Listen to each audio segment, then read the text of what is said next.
Halo, kembali lagi di Klinik Bimbel. Kali ini kita mau membahas soal tentang koligatif dan juga redox sel volta dan elektrolisis. Langsung saja ke nomor 1. Jadi ada 30 gram NH3 dan 70 gram air. Massa jenis dari larutan 0,982. Yang ditanyakan adalah molaritas larutan. Oke, kita jabarkan dulu.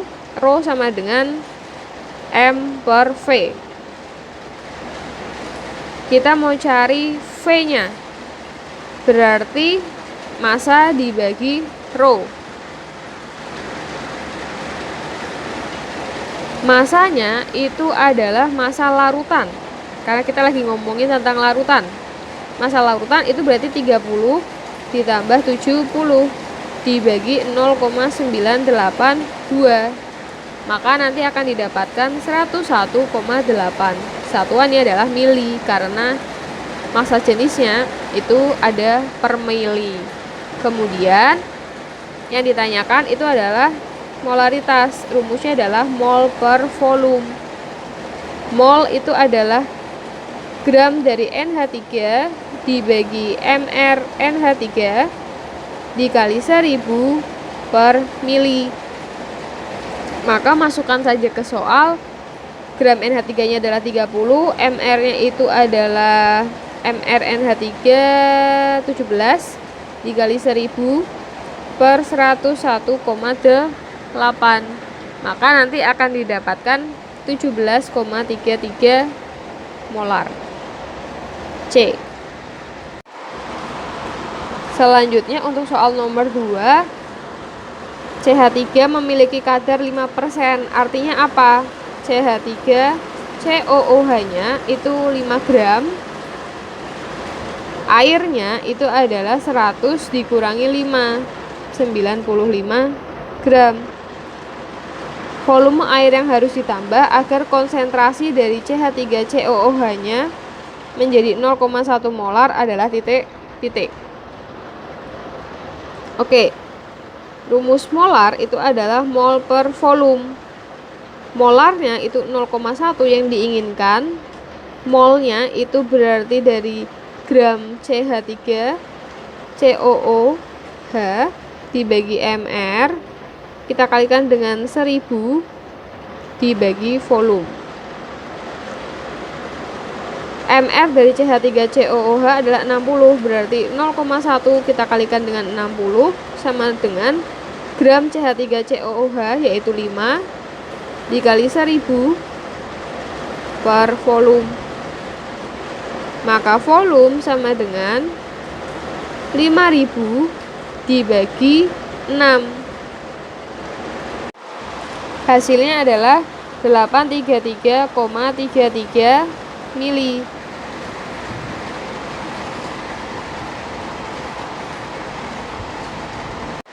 Nah, ini adalah volume larutan.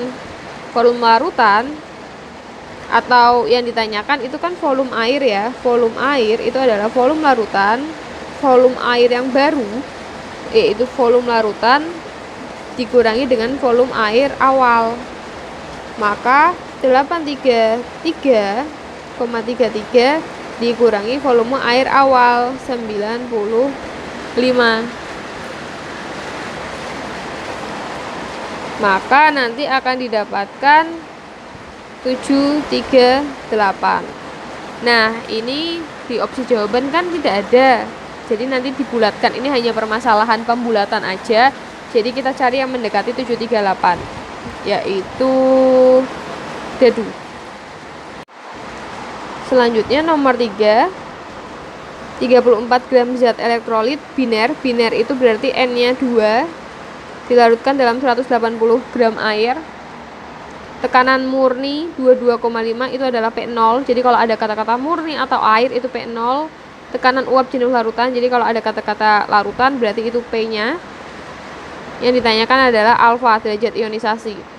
Oke. Jadi ini berhubungan sama tekanan uap. Kita udah punya P, udah punya P0. Berarti nanti kita menggunakan rumus P. Itu punya rumus XP dikali P0. XP itu NP plus NT Nah, ini kan elektrolit, berarti nanti di bagian NT atau zat terlarutnya itu dikali I. Dikali P0. P-nya itu kan sudah tahu. Sebesar 21,76. P0 nya kita ubah ke bawah. Jadi gini, biar nggak bingung. NP itu punyanya air ya, berarti gram air dibagi mol air per 180 per 18 ditambah NT-nya berarti 34 per 170 dikali I dikali P0-nya itu adalah 22,5. Selanjutnya 21,76 itu bisa dibagi dengan 22,5 sama dengan 10 per 10 plus 34 dibagi 170 itu adalah 0,2 I. 21,76 dibagi 22,5 hasilnya adalah 0,967. Kita kalikan dengan 10 plus 0,2 I sama dengan 10. Ini kali sama ini 9,67 ditambah ini kali sama ini dikali 0,2 0,193 sama dengan 10. Ini kasih I, berarti 0,193 I sama dengan 10 dikurangi 9,67. 10 dikurangi 9,67 itu hasilnya adalah 0,33. Kalau yang dicari I berarti langsung dibagi dengan 0,193, maka didapatkan 1,70. Itu adalah I-nya. Nah, I punya rumus 1 ditambah N-1 alfa. I-nya berapa? 1,7. 1 plus N-nya berapa? Biner itu 2. Alfanya yang dicari. Berarti 1,7 sama dengan 1 ditambah 2 kurangi 1 itu 1. 1 kali alfa berarti alfa. Maka 1,7 dikurangi 1 sama dengan alfa. 0,7 sama dengan alfa. Jadiin persen berarti dikali 100. Maka nanti dapat 70%. Selanjutnya nomor 4. 7,38 gram non-elektrolit aseton. Ini adalah terlarut. Asetonnya itu berarti pelarut. Ini adalah TF0. Titik beku larutan itu berarti TF-nya. Titik beku ini berarti KF-nya, ketetapan. Yang ditanyain adalah MR. Caranya kita gunakan TF didapatkan dari TF0 dikurangi delta TF. TF-nya berapa? Min 96,87. TF0-nya berapa? Min 95,35. Min delta TF. Jadi delta TF sama dengan 1,52. Selanjutnya delta TF itu punya rumus M dikali KF tidak dikali I karena non elektrolit. Berarti 1,52 sama dengan gram terlarut yaitu 7,38 dibagi MR. MR-nya yang dicari dikali 1000 dibagi gram pelarut 95 dikali KF 2,40. Maka MR sama dengan ini kali ini kali ini. Hasilnya 17.712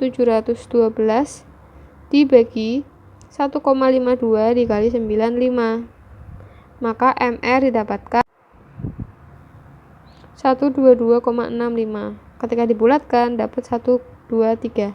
Jadi jangan bingung kalau misalkan nilainya tidak ada di opsi ABC, biasanya karena pembulatan.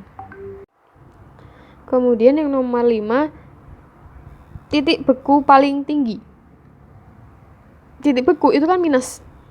Kalau kita punya minus 5 sama minus 8, titik beku yang tinggi ini tinggi, yang rendah ini. atau intinya kalau paling tinggi itu bisa dibilang yang lebih panas.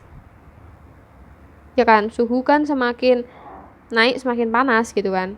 Jadi kita punya rumus delta TF sama dengan M dikali KF dikali I kalau yang elektrolit. Artinya apa? Kalau mau cari titik beku yang paling tinggi, kita butuh konsentrasi yang kecil. Maka kita tinggal hitung dengan cara konsentrasi. Konsentrasinya itu bisa molar, bisa molal, atau bisa mol ya, karena kita hanya membandingkan saja, jadi tidak masalah. Tidak harus molal seperti rumusnya. M dikali I. I itu berarti untuk yang elektrolit. Kalau non-elektrolit berarti anggap saja I-nya 1.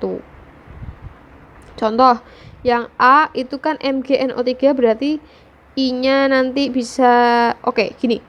I itu akan sama dengan N kalau dia elektrolit kuat, ya.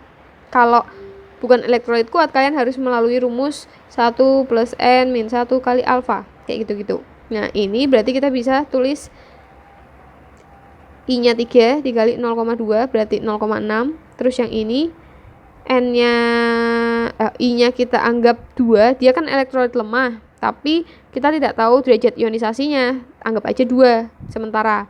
Soalnya bukan ini jawabannya, jadi kita tidak apa-apa untuk memisalkan, karena kan kita nggak tahu nilai I-nya berapa nih, tapi dia elektrolit lemah. Jadi tingkat kedua, jadi tingkat pertama paling besar itu elektrolit, terus elektrolit lemah, sama non-elektrolit itu kalau konsentrasinya sama. Nah, berarti 2 kali 0,5 berarti 1, anggap aja 1. Terus yang ini berarti 3 dikali 0,3. Yang ini berarti 2 dikali 0,2, 0,4. Yang ini berarti 1 non-elektrolit ya dikali 0,8. Nah, kita butuh konsentrasi yang rendah, berarti